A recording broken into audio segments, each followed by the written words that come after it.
Hey guys, welcome back to my channel with another video. तो यार आ चुका हूँ एक और नई वीडियो के साथ वापस।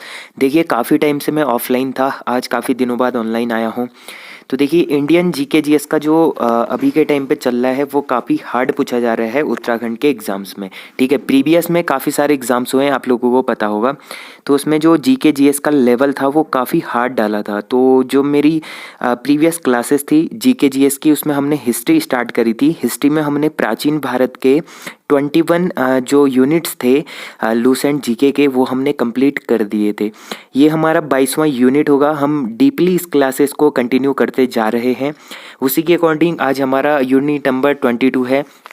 तो जो 22वां यूनिट है ये होगा हमारा दक्षिण भारत के प्रमुख राजवंश। ठीक है, अब देखिए ये टोटल तो मैं पहले करा चुका हूँ। ठीक है, दक्षिण भारत के प्रमुख राजवंशों में हमने जैसे पल्लव वंश आता है।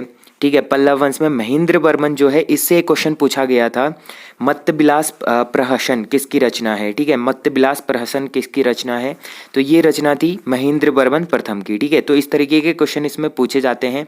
तो ये तो हमने कर दिया था, राष्ट्रकूट वंश और पल्लव वंश हमने कर दिया था। आज हमारा जो होगा वो होगा चालुक्य वंश। ठीक है, ये हमारा तीसरा इसका टॉपिक होगा, चालुक्य वंश।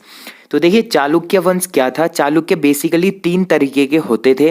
पहले थे कल्याणी चालुक्य, दूसरे थे वातापी या इनको बादामी भी कहा जाता था, तीसरे होते थे बेंगी चालुक्य। ठीक है, तो 3 तरीके के चालुक्य होते थे, ये हमको याद करना है। अब देखिए एग्जाम में इनसे काफ़ी क्वेश्चंस पूछते हैं। जो दक्षिण भारत के जितने भी राजवंश हैं इनसे काफ़ी क्वेश्चंस एग्जाम में देखने को मिलते हैं, चाहे वो एसएससी जीडी हो या फिर उत्तराखंड के कोई भी एग्जाम्स हो ग्रुप सी के। ठीक है, तो देखिए हम पहले कल्याणी चालुक्यों के बारे में बात करेंगे, शॉर्ट में हम इसको देखते हैं। जो कल्याणी चालुक्य थे, इनके जो राजा थे तैलभ द्वितीय। कौन थे? कल्याणी चालुक्य के जो राजा थे तैलभ द्वितीय। तैलभ द्वितीय ने क्या करा, कर्क द्वितीय को हराया। ठीक है, अब ये कर्क द्वितीय कौन था? ये था राष्ट्रकूट वंश का राजा। ठीक है, कल्याणियों का जो राजा था तैलभ द्वितीय, इसने कर्क द्वितीय को हराया। जो राष्ट्रकूट वंश इससे पहले हमने पढ़ा था उसका एक राजा हुआ करता था कर्क द्वितीय। ठीक है, ये अंतिम राजा था राष्ट्रकूट वंश का, इसको तैलभ द्वितीय ने हराया और यहाँ पर क्या हो जाता है, उसके बाद चालुक्यों का यहाँ पर कब्जा हो जाता है। ठीक है, और यहाँ पर तमिलनाडु में हम लोग देखें मैप में तो तमिलनाडु में चल रहा था पहला वंश उस टाइम पे। तो देखिए जो पहले वाले चालुक्य आए वो थे कल्याणी चालुक्य, उसके बाद वातापी, फिर बेंगी चालुक्य हम लोग पढ़ेंगे। तो पहले हमारे जो कल्याणी चालुक्य आए, कल्याणी चालुक्य के जो संस्थापक थे वो थे तैलभ द्वितीय। ठीक है, जो तैलभ द्वितीय हैं ये क्या हैं, कल्याणी चालुक्यों के संस्थापक हैं। तैलभ द्वितीय ने किसको हराया था? कर्क द्वितीय को हराया था। ठीक है, कर्क द्वितीय कौन है? ये है राष्ट्रकूट वंश का अंतिम शासक। तो देखिए इन्होंने स्थापना करी कल्याणी चालुक्य की, और देखिए इनकी जो कैपिटल थी उस टाइम पे, इनकी जो राजधानी थी वो थी मान्यखेत। ठीक है, मान्यखेत इसको या फिर मनकिर इसको बोला जाता था।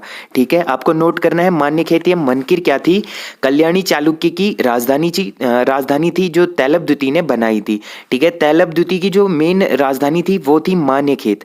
ठीक है, देखिए तैलभ द्वितीय के बाद जो राजा बनते हैं सोमेश्वर बनते हैं।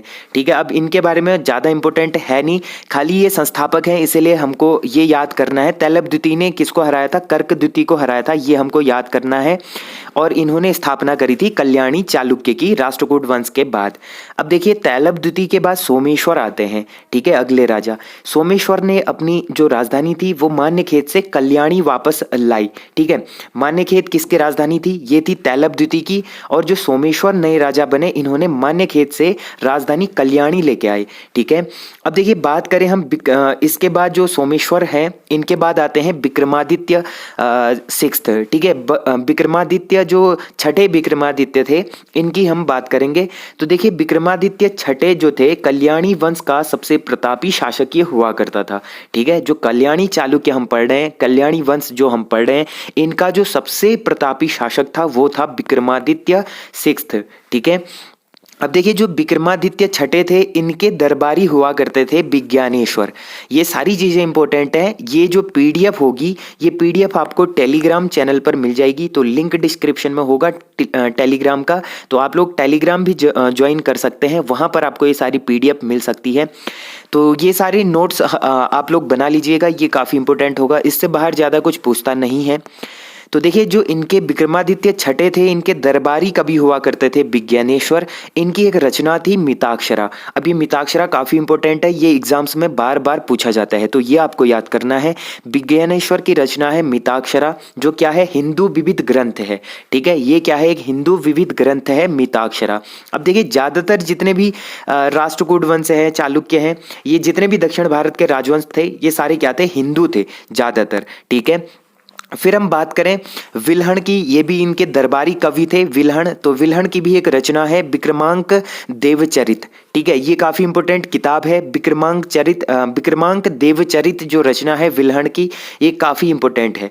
ठीक है, ये विक्रमादित्य छठे की जो जीवनी है इस पर आधारित है। ठीक है, बेसिकली हम बोले तो विक्रमादित्य छठी की जीवनी है विक्रमांक देवचरित, जो किसने लिखी है, विल्हण ने लिखी है। ठीक है, तो ये थे हमारे कल्याणी चालुक्य। इसमें 3-4 राजा आते हैं, वैसे तो काफ़ी राजा आते हैं लेकिन इंपॉर्टेंट 3 राजा हैं, इनको आपको याद करना है। इसके बाद जो दूसरे चालुक्य आए वो थे वातापी या फिर बादामी चालुक्य। अब इन्होंने अपनी जो कैपिटल थी ये कहाँ कर दी, बीजापुर कर दी। बीजापुर पड़ता है हमारा कर्नाटका में। अब देखिए पहले इनकी राजधानी कहाँ थी, कल्याणी चालुक्यों की, ये थी मान्यखेत। ठीक है, मान्यखेत थी किसकी, तैलपद्युति की। मान्यखेत से कल्याणी कौन ले गया, ये ले गया सोमेश्वर। ठीक है, मान्यखेत से कल्याणी कहाँ ले गया, सोमेश्वर ले गया। अब देखिए जब वातापी और या फिर बादामी जो चालुक्य आते हैं, ये अपनी राजधानी कल्याणी से कहाँ करते हैं, बीजापुर कर लेते हैं कर्नाटका में। ठीक है, अब देखिए ये संस्थापक होते हैं बेसिकली जयसिंह, वातापी या फिर बादामी चालुक्यों के। अब क्वेश्चन पूछा जाएगा वातापी चालुक्यों के संस्थापक कौन थे, तो ये थे जयसिंह। ठीक है, जयसिंह ने स्थापना करी थी वातापी या फिर बादामी चालुक्यों की। अब देखिए जयसिंह के बारे में ज़्यादा इंपॉर्टेंट पूछा नहीं जाता है। इसके बाद हम सीधे बात करेंगे पुलकेशिन द्वितीय की। ये काफ़ी इंपॉर्टेंट है। जो पुलकेशिन द्वितीय है, पुलकेशिन द्वितीय जो राजा थे, ये सबसे महान शासक थे वातापी या फिर बादामी चालुक्यों में। ठीक है, इनका जो राजपाट चलता है 608 ईस्वी से लेकर 642 ईस्वी तक इनका यहाँ पर शासन चलता है। अब पुलकेशिन द्वितीय के बारे में बात करें तो इनकी कुछ उपाधियाँ थी। इन उपाधियों में बेसिकली इनको परमेश्वर कहा जाता था, दक्षिणापथेश्वर इनको बोला जाता था। ठीक है, अब इसमें भी एक कहानी है, परमेश्वर और दक्षिणापथेश्वर इनको क्यों बोला जाता था। देखिए जो नर्मदा नदी के किनारे हर्षवर्धन को इन्होंने हराया था, इसका जो उल्लेख है ये मिलता है हमारा ऐहोल अभिलेख में। अब ठीक है, ये एक स्टोरी है। देखिए जो हर्षवर्धन थे एक महान शासक थे। ठीक है, हर्षवर्धन क्या थे, एक महान शासक थे। इनको कोई नहीं हरा सकता था। एक ही ऐसे शासक थे जिन्होंने हर्षवर्धन को हराया था, वो थे पुलकेशिन द्वितीय। ठीक है, पुलकेशिन द्वितीय ने क्या करा था, हर्षवर्धन को हराया था। कहाँ पर हराया था, नर्मदा नदी के किनारे हर्षवर्धन को इन्होंने हराया था पुलकेशिन द्वितीय ने। अब देखिए इसका उल्लेख कहाँ पर मिलता है कि इन्होंने हर्षवर्धन को हराया, ये मिलता है ऐहोल अभिलेख में। ठीक है, ऐहोल अभिलेख में मिलता है, जो किसका है, ये है हमारा पुलकेशिन द्वितीय का। अब देखिए जो ऐहोल अभिलेख है ये किसने लिखा है, ये लिखा है रवि कीर्ति ने। ठीक है, जो रवि कीर्ति है, रवि कीर्ति ने लिखी है ऐहोल अभिलेख, जो किससे रिलेटेड है, ये है पुलकेशिन द्वितीय से रिलेटेड। अब पूछा जाता है ऐहोल अभिलेख किसका है, तो ये है पुलकेशिन द्वितीय का। ठीक है, तो जो ये ऐहोल अभिलेख है इसमें हमें देखने को मिलता है कि जो पुलकेशिन द्वितीय थे इन्होंने नर्मदा नदी के किनारे हर्षवर्धन को हराया था। अब देखिए पुलकेशिन द्वितीय को किसने हराया, ये हराया था नरसिंह वर्मन प्रथम ने। ठीक है, अब पुलकेशिन द्वितीय जो थे इनको कौन हरा देता है, नरसिंह वर्मन प्रथम हरा देता है। इसीलिए इनको एक क्या मिलती है, एक उपाधि मिलती है जो थी वातापी कोंड की। ठीक है, वातापी कोंड किसकी उपाधि थी, ये थी नरसिंह वर्मन प्रथम की। अब देखिए जो पुलकेशिन द्वितीय थे इनका एक भाई था विष्णुवर्धन। ठीक है, कौन था, विष्णुवर्धन इनका भाई था, जिसने क्या करा था, चालुक्य वंश की एक शाखा को एक नया वंश बनाया था। ठीक है, चालुक्य वंश की जो एक शाखा थी इसको एक नया वंश बनाया था, किसने, ये बनाया था विष्णुवर्धन ने। ठीक है, इन्होंने किसकी स्थापना करी थी, बैंगी चालुक्य की स्थापना करी थी। अब यहाँ पर हमको देखने को मिलता है तीसरे चालुक्य। देखिए हमने पहले पढ़े थे कौन से चालुक्य, कल्याणी चालुक्य। ठीक है, कल्याणी चालुक्य पढ़े, उसके बाद हमने वातापी चालुक्य पढ़े। ठीक है, वातापी या फिर बादामी भी भी इनको बोला जाता है। अब देखिए वातापी या बादामी चालुक्य में जो अंतिम शासक था विष्णुवर्धन, इन्होंने क्या करा, इन्होंने वेंगी चालुक्य की स्थापना करी जो तीसरे चालुक्य थे। ठीक है, वेंगी चालुक्य की स्थापना करता है विष्णुवर्धन। ठीक है, अब देखिए विष्णुवर्धन से कुछ रिलेटेड है। जो विष्णुवर्धन थे ये वेंगी चालुक्य के संस्थापक थे, और जो वेंगी चालुक्य हैं इनके जो सबसे प्रतापी राजा हुआ करते थे वो थे विजयादित्य तृतीय। ठीक है, कौन थे, विजयादित्य तृतीय इनके क्या थे, सबसे प्रतापी शासक थे। ठीक है, सबसे प्रतापी राजा थे विजयादित्य तृतीय। इनके जो सेनापति थे वो थे पंडरंग। ठीक है, कहीं पर आपको पांडुरंग भी इनको देखने को मिलेगा। पांडुरंग या पंडरंग इनके क्या थे, सेनापति थे विजयादित्य तृतीय के, जो कहाँ से रिलेटेड थे, वेंगी चालुक्य से रिलेटेड थे। अब इनके बाद वेंगी चालुक्य यहाँ पर खत्म हो जाते हैं, तो चालुक्य वंश के बाद यहाँ पर दक्षिण भारत में कौन सा वंश आता है, वो आता है यादव वंश। ठीक है, यादव वंश हम लोग पढ़ेंगे। अब देखिए यादव वंश में हम लोग बात करें तो यादव वंश के संस्थापक कौन थे, भिल्लम पंचम थे। ठीक है, भिल्लम पंचम क्या थे, यादव वंश के संस्थापक थे। ठीक है, और जो कल्याणी चालुक्य थे इनका ये सामंत हुआ करता था। ठीक है, कल्याणी चालुक्यों का सामंत हुआ करता था भिल्लम पंचम। भिल्लम पंचम ने क्या करी, यादव वंश की स्थापना करी थी कहाँ पर, दक्षिण भारत पर। अब बात करें उसके बाद सिंहण की। ठीक है, सिंहण की बात करें तो सिंहण का जो यहाँ पर राज्यकाल चलता है वो चलता है 1210 ईस्वी से लेकर 1246 ईस्वी तक। ठीक है, और जो यादव वंश थी इनकी राजधानी हुआ करती थी देवगिरी। बाद में हम लोग पढ़ेंगे देवगिरी का अभियान कौन करता है, अलाउद्दीन खिलजी करता है। कितने में करता है, 1296 ईस्वी में करता है। ये बाद में पढ़ेंगे जब हम मध्यकालीन भारत स्टार्ट करेंगे। अब देखिए यादव वंश का जो सबसे प्रतापी शासक था वो था सिंहण, जिसका राज्यकाल चलता है 1210 ईस्वी से लेकर 1246 ईस्वी तक। ठीक है, अब इसमें इतना इंपॉर्टेंट है नहीं। यादव वंश का जो अंतिम शासक था ये था रामचंद्र। कौन था, रामचंद्र था। रामचंद्र ने क्या करा था, अलाउद्दीन खिलजी के सेनापति मलिक कफूर के सामने आत्मसमर्पण कर दिया था। अब देखिए मैंने अभी बोला अलाउद्दीन खिलजी जो था ये अपने सेनापति मलिक कफूर के साथ क्या करता है, देवगिरी का अभियान करता है। तो देवगिरी के अभियान में जो मलिक कफूर के सामने जो आया था रामचंद्र जो उस टाइम पे वहाँ का शासक होता था, उसने मलिक कफूर के सामने क्या कर दिया था, सरेंडर कर दिया था। ठीक है, अब देखिए यादव वंश की बात करें तो इनकी एक शाखा होयसाल वंश के नाम से इनकी स्थापना होती है। ठीक है, ये किसकी शाखा थी, ये इन्हीं की शाखा थी, किसकी, यादव वंश की। ठीक है, यादव वंश की एक शाखा थी होयसाल वंश। ठीक है, होयसाल वंश के जो संस्थापक थे वो थे विष्णुवर्धन। ठीक है, अब यहाँ पर आपको सेम नाम काफी ज्यादा देखने को मिलते हैं, तो आप लोगों को डिटेल में इनको पढ़ना है, कंफ्यूज नहीं होना है। ठीक है, होयसाल वंश के जो संस्थापक हुआ करते थे वो होते थे विष्णुवर्धन। अब देखिए विष्णुवर्धन के बारे में इंपॉर्टेंट क्या है, इन्होंने एक निर्माण कार्य करा था, जो करा था चेन्ना केशव मंदिर। ठीक है, अब एग्जाम में पूछा जाएगा चेन्ना केशव मंदिर की स्थापना किसने करी, तो ये करी थी विष्णुवर्धन ने, जो किससे रिलेटेड थे, होयसाल वंश से रिलेटेड थे। कब करी थी, 1117 ईस्वी में इन्होंने चेन्ना केशव मंदिर की स्थापना करी थी। कहाँ करी थी, बेलूर में करी थी। ठीक है, अब देखिए जो होयसाल वंश था इसका अंतिम शासक कौन था, ये था वीर बल्लाल तृतीय। ठीक है, वीर बल्लाल तृतीय क्या था, होयसाल वंश का अंतिम शासक था। अब बात करें होयसाल वंश की राजधानी की, तो इनकी जो राजधानी थी वो थी द्वार समुद्र। कहाँ थी, द्वार समुद्र इनकी राजधानी थी। अब देखिए इनके बाद जो छठे यहाँ पर जो वंश आते हैं वो आते हैं कदम्ब वंश। ठीक है, कदम्ब वंश का यहाँ पर शासनकाल चलता है। कदम्ब वंश की स्थापना जो करी, इसके संस्थापक थे मयूर शर्मन। ठीक है, मयूर वर्मन या फिर मयूर शर्मन कहीं पर आपको देखने को मिलता है। तो मयूर शर्मन ने स्थापना करी थी कदम्ब वंश की, और इन्होंने अपनी राजधानी बनाई थी वनवासी को। ठीक है, वनवासी इनकी राजधानी थी। अब कदम्ब वंश के बारे में ज्यादा इंपॉर्टेंट नहीं है, इसके बाद हम सीधे पढ़ेंगे गंग वंश। ठीक है, गंग वंश के संस्थापक थे वज्रहस्त पंचम। कौन थे, वज्रहस्त पंचम इनके संस्थापक थे। इन्होंने अपनी जो कैपिटल थी, राजधानी थी, कहाँ बनाई थी, कोलार बनाई थी, मतलब कोलर इसको बोला जाता है पहले। ठीक है, कुवलाल या कोलर इसको पहले बोला जाता था, अभी बाद में इसको क्या बोला जाता है, तलकांड इसको बोला जाता है। तो ये इनकी राजधानी हुआ करती थी। अब देखिए गंग वंश की बात करें तो अभिलेखों के अनुसार जो कोंकणी बर्मा थे ये इनके प्रथम शासक थे। कौन थे? कोंकणी बर्मा इनके प्रथम शासक थे। वैसे बात करें गंग वंश की स्थापना ये बोला जाता है वज्रहस्त पंचम ने करी, लेकिन अभिलेखों के अनुसार कोंकणी बर्मा इनके क्या थे? प्रथम शासक थे। अब इनके बाद आते हैं 8वें जो यहाँ पर वंश आते हैं वो आते हैं काकतीय वंश। कौन सा वंश आता है? काकतीय वंश यहाँ पर आता है। काकतीय वंश के जो संस्थापक रहे थे ये रहे थे बीटा प्रथम। ठीक है, बीटा प्रथम इसके क्या थे? काकतीय वंश के संस्थापक थे और इन्होंने अपनी राजधानी बनाई थी अमंकोंड को। ठीक है, अमंकोंड को इन्होंने अपनी राजधानी बनाई थी।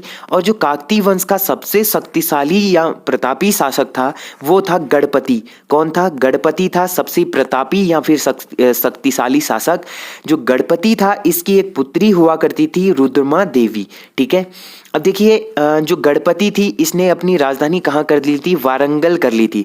अमंकोंड से इन्होंने अपनी राजधानी वारंगल कर ली थी। और जो इस वंश का अंतिम शासक था, काकतीय वंश का अंतिम शासक हुआ करता था वो था प्रताप रुद्र। ठीक है, प्रताप रुद्र इनका अंतिम शासक था जिसका यहाँ पर राज्यकाल चलता है 1295 ईस्वी से लेकर 1323 ईस्वी तक। ठीक है, तो इस तरीके से हमने काकतीय वंश भी देख लिया। अब इसमें कुछ ही चीजें इंपॉर्टेंट होती है वही आपको याद करना है, फालतू यहाँ पर आपको याद नहीं करना है। अब देखिए चालुक्य के बाद हमने यादव वंश पढ़ा, होयसाल वंश पढ़ा, कदम्ब वंश, गंग वंश, काकतीय वंश। अब हम बात करेंगे चोल साम्राज्य की। ठीक है, अब चोल साम्राज्य यहाँ पर आता है, चोल डायनेस्टी यहाँ पर आती है। तो बात करते हैं चोल साम्राज्य की। तो इनका जो संस्थापक था वो था विजयालय। ठीक है, कौन था? विजयालय था चोल साम्राज्य का संस्थापक। इन्होंने अपनी राजधानी बनाई थी तंजौर को। अब ये चोल साम्राज्य काफी इंपॉर्टेंट है, इससे क्वेश्चंस बार बार बनते हैं एग्जाम में। तो जो तंजौर है ये अभी के टाइम पे पड़ता है तमिलनाडु में। ठीक है, तो चोल साम्राज्य की जो राजधानी हुआ करती थी वो होती थी तंजौर और इसके संस्थापक थे विजयालय, जिसका राज्यकाल चलता है 850 ईस्वी से लेकर 887 ईस्वी तक।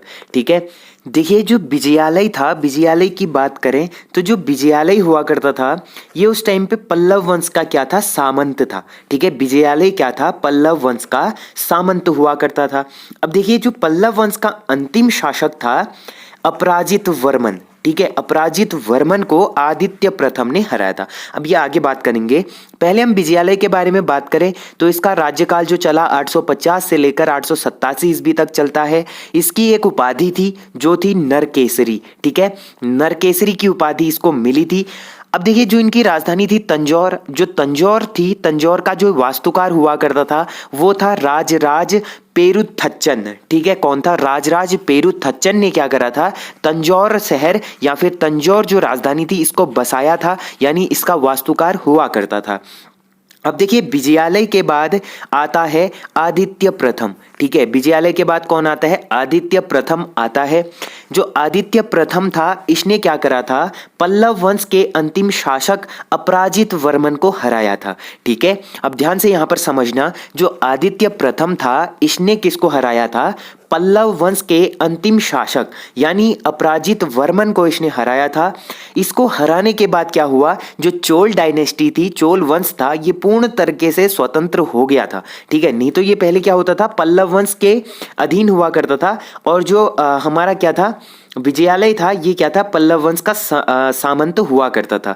ठीक है, तो आदित्य प्रथम ने अपराजित वर्मन को हराने के बाद चोल डायनेस्टी को पूर्ण तरीके से स्वतंत्र कर दिया था। अब आदित्य प्रथम को एक उपाधि मिली थी जो थी कोंडराम की। ठीक है, कोंडारम की इसको उपाधि मिली थी। अब इसके बाद जो शासक आता है वो आता है परांतक प्रथम। ठीक है, परांतक प्रथम जो शासक था इसका संबंध किससे है? ये है उत्तर मेरूर अभिलेख से। किससे संबंधित है? उत्तर मेरूर अभिलेख से परांतक प्रथम का संबंध है। देखिए जो चोल साम्राज्य ग्रामीण सभा के लिए प्रसिद्ध था। ठीक है, जो उत्तर मेरूर अभिलेख है ये किसके लिए प्रसिद्ध है?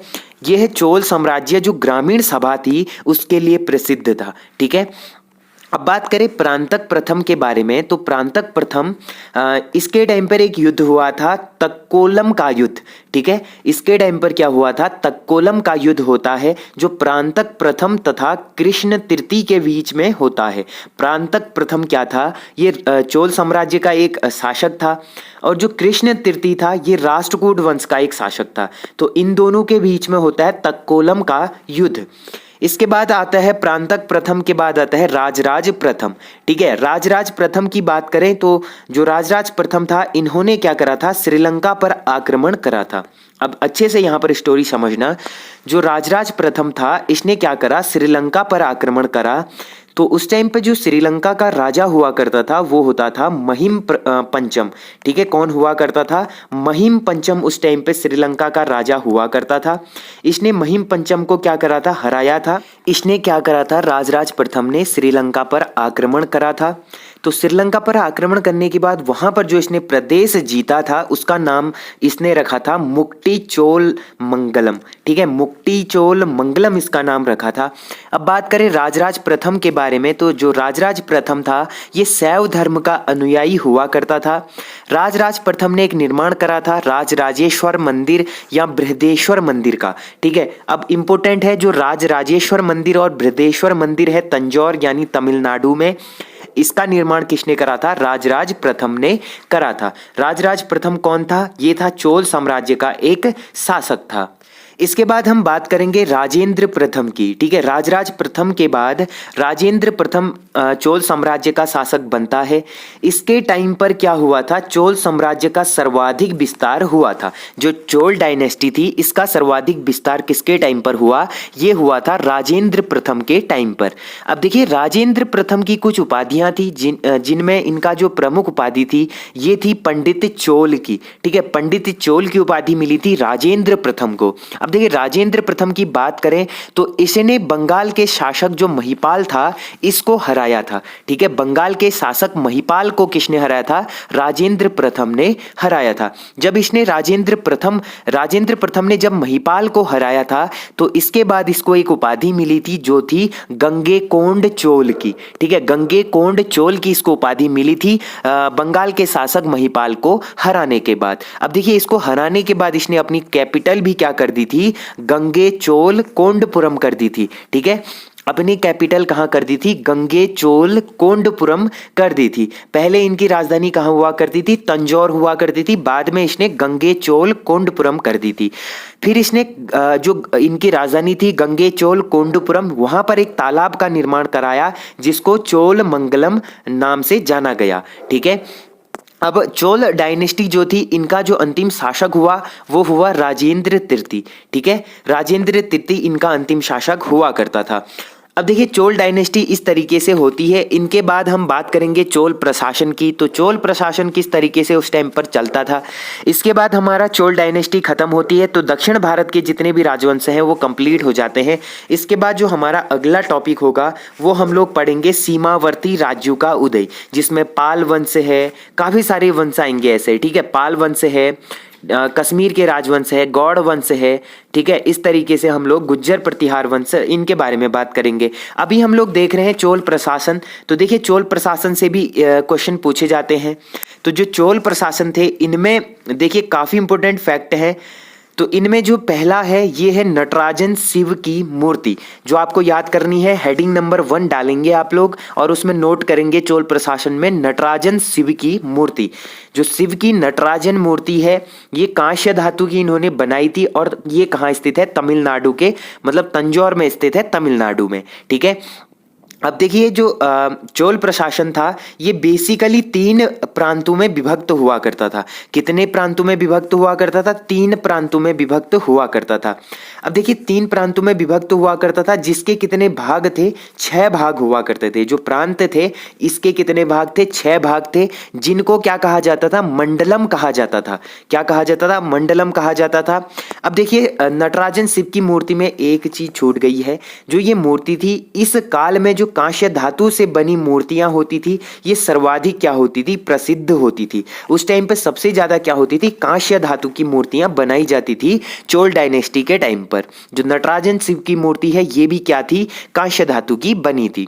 अब इसके बाद हम बात करेंगे जो चोल प्रशासक थे ये उपासक हुआ करते थे विष्णु और शिव के। अब देखिए दो तरीके के इसके उपासक थे, एक थे विष्णु के उपासक, दूसरे थे शिव के उपासक। अब जो विष्णु के उपासक थे इनको अलवार कहा जाता था, जो शिव के उपासक होते थे इनको नैनार कहा जाता था। तो ये चीज भी आपको याद करनी है। जो चोल प्रशासन के उपासक थे ये दो भागों में बटे थे, एक थे विष्णु के उपासक, दूसरे थे शिव के उपासक।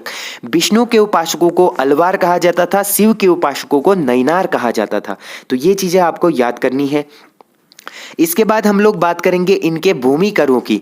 ठीक है, जो इनके भूमि कर होते थे ये उपज का 1/3 भाग होता था। मतलब भूमि में जितना भी उपज है 100% में समथिंग ये 33% ये खुद लेते थे टैक्स के तौर पर। ठीक है, इसके बाद हम बात करेंगे अधिकारियों की। तो अधिकारी जो इनके टाइम पर होते थे इनमें दो तरीके के इनके पद होते थे, एक उच्च अधिकारी, एक होते थे निम्न अधिकारी। उच्च अधिकारी जो होते थे इनको पेरुंदरम कहा जाता था, पेरुंदरम इनको कहा जाता था जो उच्च अधिकारी होते थे। फिर उसके बाद होते थे निम्न अधिकारी, इनको सेरुंदन कहा जाता था। ठीक है, तो ये आपको याद करना है, उच्च अधिकारियों को पेरुंदनम और निम्न अधिकारियों को सेरुंदनम कहा जाता था। ठीक है, इसके बाद हम बात करेंगे प्रमुख बंदरगाह की। तो इसके टाइम पर जो प्रमुख बंदरगाह होता था वो था कावेरी पट्टनम। ठीक है, क्या था, कावेरी पट्टनम इनका प्रमुख बंदरगाह हुआ करता था। इसके बाद जो अगला पॉइंट है, सोने के सिक्कों को इन्होंने कलंजू कहा था। क्या कहा था, सोने के सिक्कों को कलंजू इन्होंने कहा था। बागान समिति की बात करें तो सड़कों की देखभाल करने हेतु बनाई गई एक समिति थी। ठीक है, सड़कों की देखभाल करने हेतु इन्होंने एक समिति बनाई थी जिसको बागान समिति कहा जाता था। अब देखिए ब्रह्मदेव क्या होता था, ब्राह्मणों को उपहार में दी गई भूमि को ब्रह्मदेव ये कहा जाता था उस टाइम पर। ठीक है, चोल डायनेस्टी में ब्रह्मदेव बोला जाता था ब्राह्मणों को उपहार में दी गई भूमि को। इसके बाद हम बात करेंगे चोलों की राजधानी की कालक्रम, जो इनका जो कालक्रम हुआ करता था वो किस तरीके से था। ठीक है, तो इसके बाद हम देखेंगे चोलों की राजधानी कालक्रम के अनुसार थी। ठीक है, तो किस तरीके से थी, पहले इनकी राजधानी उरायूर थी, फिर तंजूर थी, फिर गंगैकोंड थी, फिर चोलपुरम थी, फिर कांची थी। तो इस तरीके से हमने दक्षिण भारत के जितने भी राजवंश हैं इनको हमने कंप्लीट कर दिया है। यूनिट नंबर 22 हमारा कंप्लीट होता है। अब हम बात करेंगे यूनिट नंबर 23 की, जिसमें हम सीमावर्ती राजवंशों का उदय हम लोग पढ़ेंगे। तो ये था आज का इंपोर्टेंट टॉपिक। ये आपको PDF आपको चाहिए तो यह आपको टेलीग्राम पर मिल जाएगा। टेलीग्राम जरूर से ज्वाइन करना, लिंक होगा डिस्क्रिप्शन पर। अभी तक आप लोग ये वीडियो देख रहे हैं तो आपका बहुत बहुत धन्यवाद। इससे काफ़ी आपको सीखने को मिला होगा। और ये जितने भी नोट्स हैं ये काफ़ी सारे किताबों से मिलाकर बनाए गए हैं और एग्ज़ाम की दृष्टि से काफ़ी इंपॉर्टेंट है। इनसे एक क्वेश्चन तो हमेशा पूछा ही जाता है। तो ये नोट्स आप लोग भी बना लें और अपने हस्तलिखित नोट्स में खुद बनाकर आप लोग इनको पढ़ें तो आपको ज़्यादा समझ में आएगा। तो यार गाइज, होप करता हूँ आप लोगों को ये वीडियो पसंद आई होगी। अगर वीडियो पसंद आई तो वीडियो को मेक श्योर लाइक ज़रूर करना, जो लोग चैनल पर नए हैं चैनल को सब्सक्राइब करना और वीडियो को शेयर जरूर कर देना, क्योंकि काफ़ी टाइम बाद, 1 महीने बाद वीडियो आ रही है तो थोड़ा सा रीच डाउन होगा। आप लोग शेयर करके थोड़ा सा रीच को हाई करें ताकि मैं अच्छे अच्छे कंटेंट आप लोगों के सामने लेके आऊं। तो यार अपना ध्यान रखिए और अच्छे से तैयारी करते रहें। तो मिलते हैं ऐसे ही इंटरेस्टिंग वीडियो के साथ, तब तक के लिए take care and bye bye.